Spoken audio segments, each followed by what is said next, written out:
Hello students. Today we are going to start lesson second, the sound of music. This lesson is divided into two parts.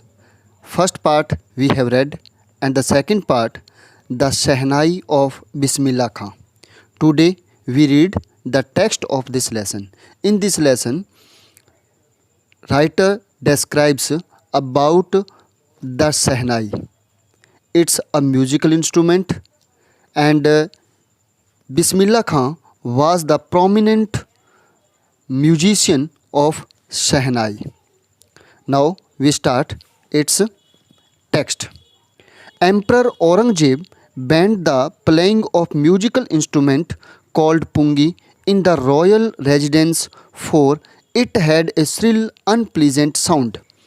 Emperor सम्राट औरंगजेब यानी emperor Aurangzeb जो था उसने इस पुंगी नाम का जो इंस्ट्रूमेंट था, पुंगी नाम का जो इंस्ट्रूमेंट था, म्यूजिक इंस्ट्रूमेंट था, इसको बैंड कर दिया गया because it's sound was unpleasant. Shrill sound थी, बहुत ही तीखी साउंड थी जो कि कानों को बहुत ही असहनीय लगती थी. पुंगी किसे कहते हैं? पुंगी बीन होती है जो कि कोई सपेरे वगैरह होते हैं सांप को पकड़ने के अंदर जो यूज लेते हैं, जो म्यूजिकल इंस्ट्रूमेंट का यूज होता है उसको पुंगी कहा जाता है. Pungi became the generic name for reeded noise maker. और पुंगी को उस टाइम क्या है, एक जेनरिक सामान्य जो है जो क्लास होती है उस ग्रुप होल ग्रुप के अंदर इसको नॉइज मेकर माना गया.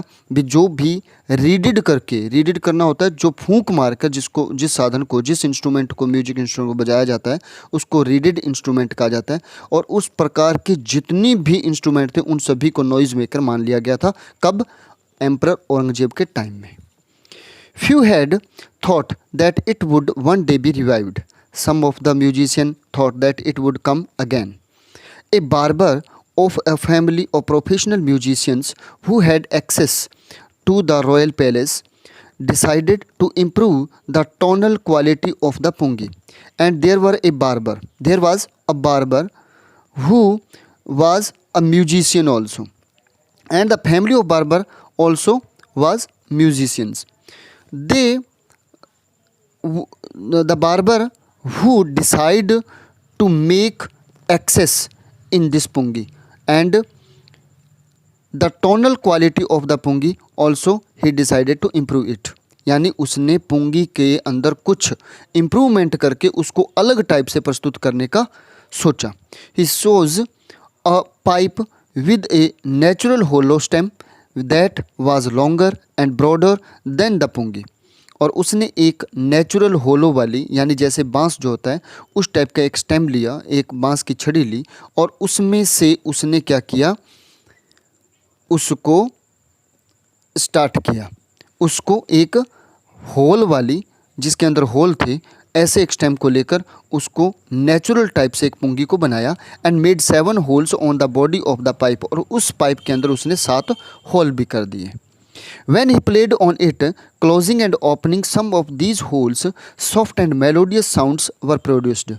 और जब उसने उनको प्ले किया, उसके अंदर रीड किया यानी उसमें फूंक मारी और उन जो होल थे उनको किसी को क्लोज किया, किसी को ओपन किया, तो उन सभी होल्स में से अलग अलग टाइप की आवाज़ निकली और वो बहुत ही मेलोडियस थी. मेलोडियस कहते हैं स्वीट साउंड, और सॉफ्ट साउंड के अंदर वो आवाज़ निकली.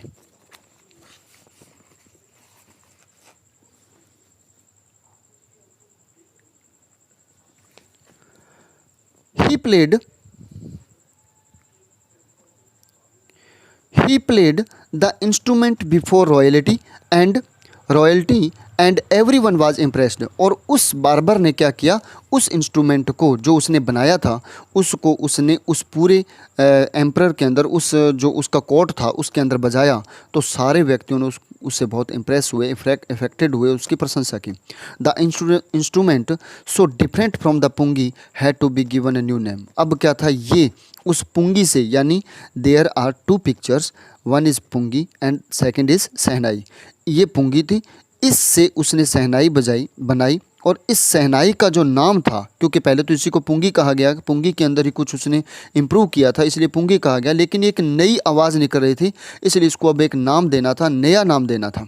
As the story goes since it was first played in the Shah's chamber and was played by a नाई।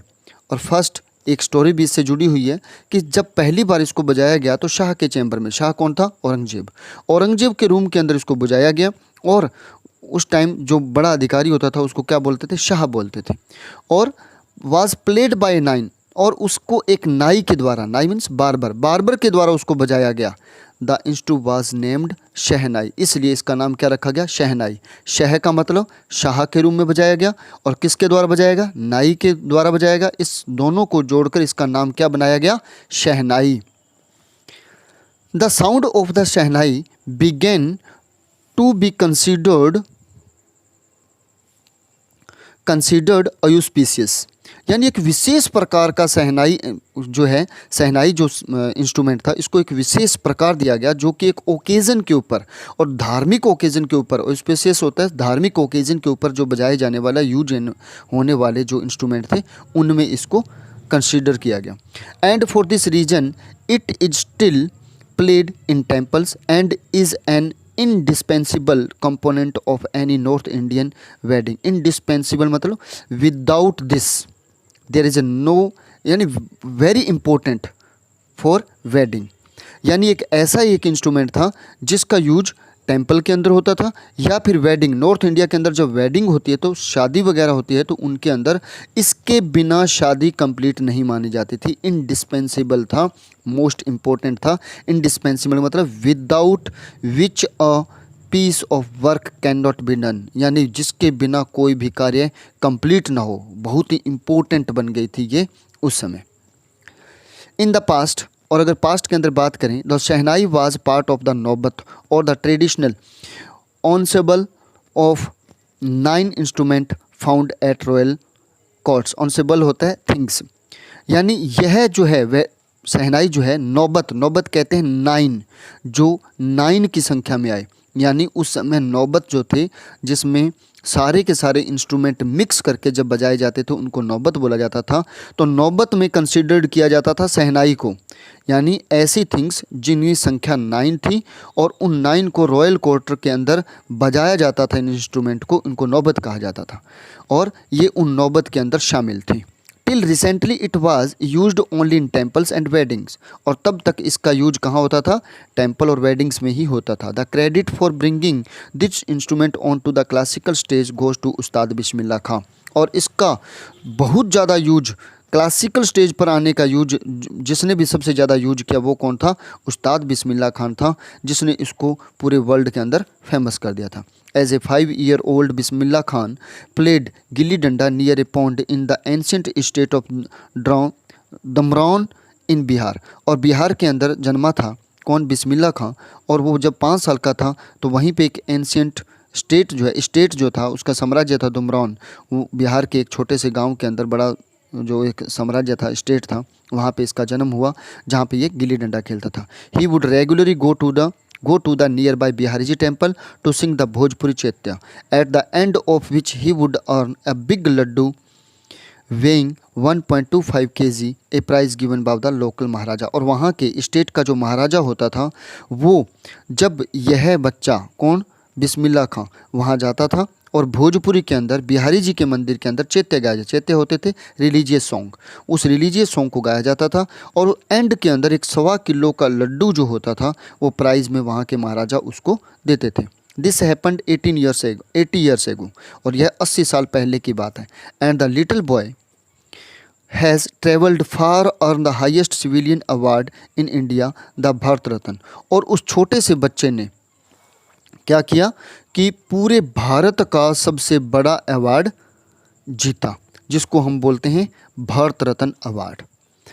Born on 21 March 1916, Bismillah belong to a well known family of musician from Bihar, यानी 21 मार्च 1916, 21 March 1916, Bismillah Khan was born in a noble family and his family was a musician, यानी उसकी family जो थी वो भी एक म्यूजिशियन थी। पूरी की पूरी फैमिली में म्यूजिक बजाया जाता था। His grandfather Rasool Bakhsh Khan was a shehnai nawaz of the Bhojpur kings court, और उनके जो दादा थे रसूल बख्श खान, वो भोजपुर के कोर्ट के अंदर, किंग कोर्ट के अंदर शहनाई बजाते थे।